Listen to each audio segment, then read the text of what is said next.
All right, let's cover the row today. We're gonna start with a couple basics about the machine itself. We have the seat, we have the foot pads with the straps, we have the handle, and the chain that it's connected to, we'll refer to that as a bar in the bar path. We have our screen, and then we also have the flywheel that has a damper on the side. Now, quick note on that, this is a more technical idea, but your flywheel, your damper on your flywheel, goes from 1 to 10.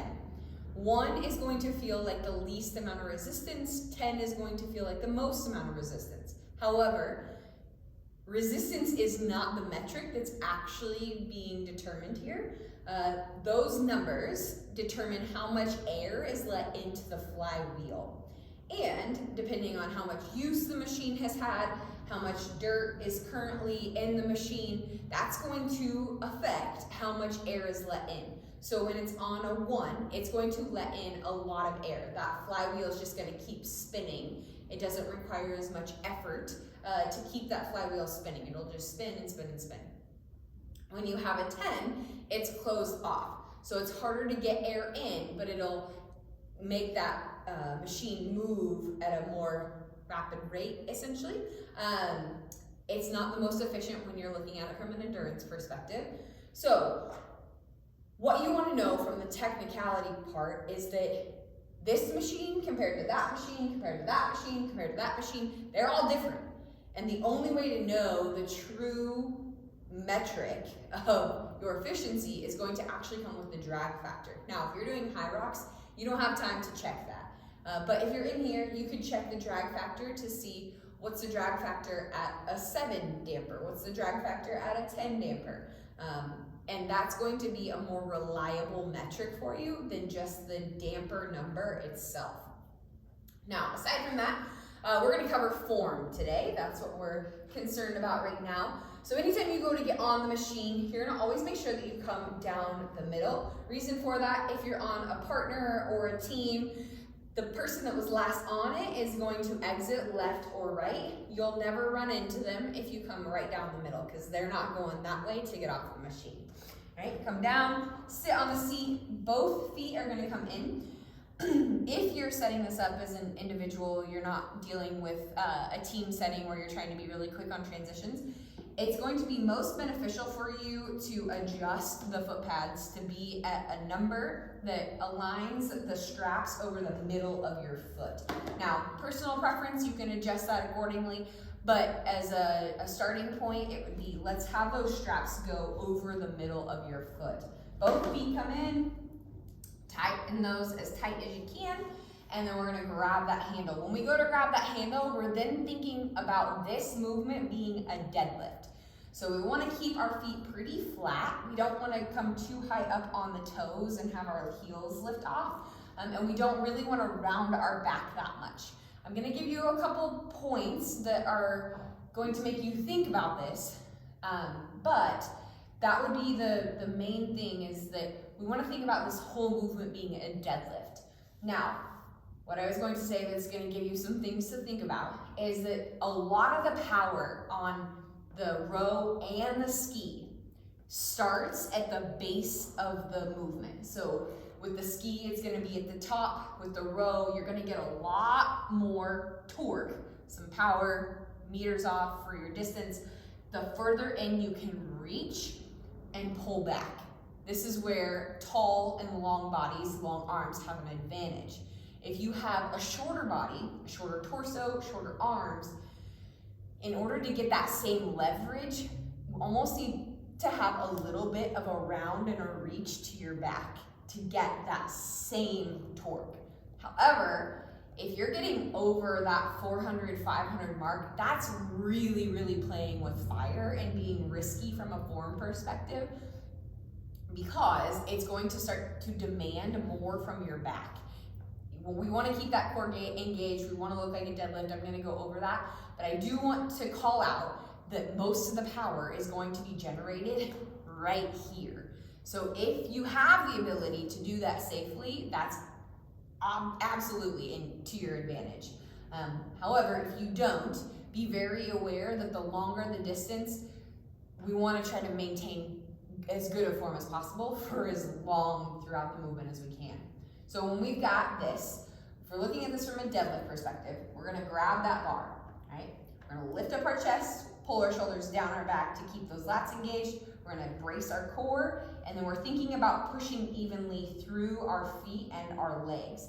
Now, just like a deadlift, you don't wanna have your upper body lean back out of the movement. We wouldn't look like this in a deadlift, nor would we try to lift our butt up first to do the deadlift and then lift up with our back. We want everything to stay nice and connected. We want that chain connected as we come through this entire movement. And then once we get the hips fully extended, that's when we're gonna finish the movement, pulling in toward our belly, chest, and ribs. Where that lines up is gonna be different for each person because we're all different in terms of how long our femur is, how long our torso is, the ratio between the two, and how far you lean back. You don't need to lean all the way back to do this movement. You can stay more upright, but somewhere in the range of your belly button to your ribs is where you're going to pull that bar toward. And ideally, it's just going to be a straight bar path back and forth when you come back in toward the machine and when you pull back out. Now, there's variation that can have a little bit of a hook right here if that feels more fluid to you. But ideally, we want to try to keep that bar path as straight and smooth as we possibly can.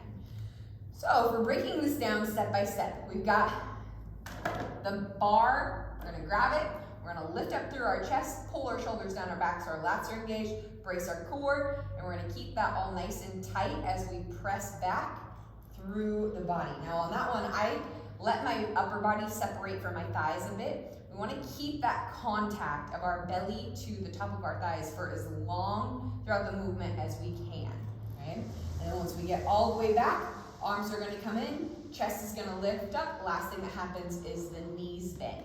We do not want our knees to bend until that bar, the handlebars, have passed the knees.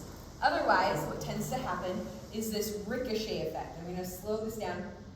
I want you to see that if my knees bend first, my bar path is not going to stay straight. So my knees bend, it's going to go up at the end. And I start to create this almost like an infinity shape, and that is not efficient whatsoever.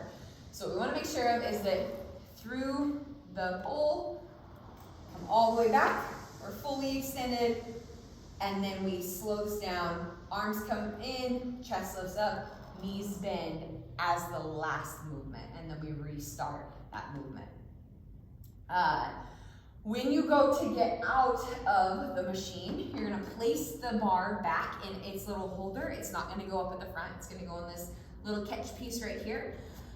3 things happen at once to be really efficient at getting off the machine quickly.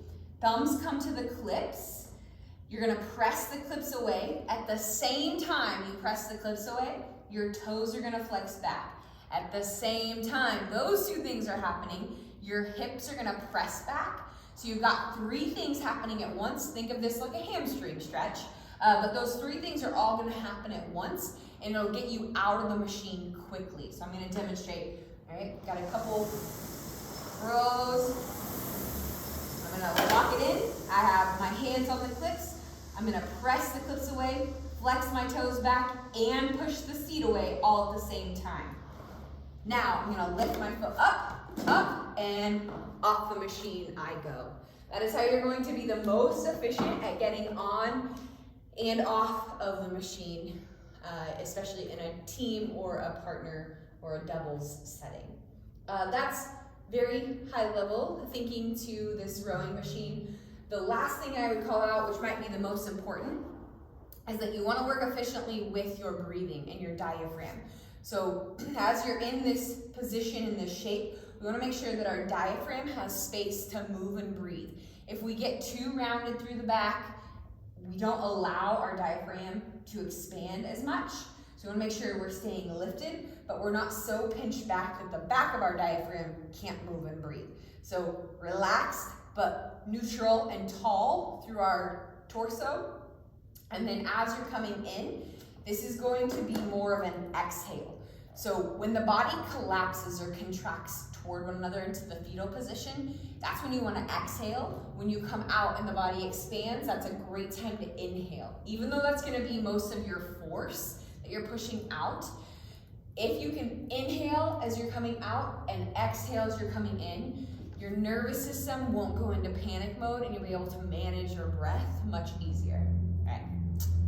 Try that. Let us know how it goes.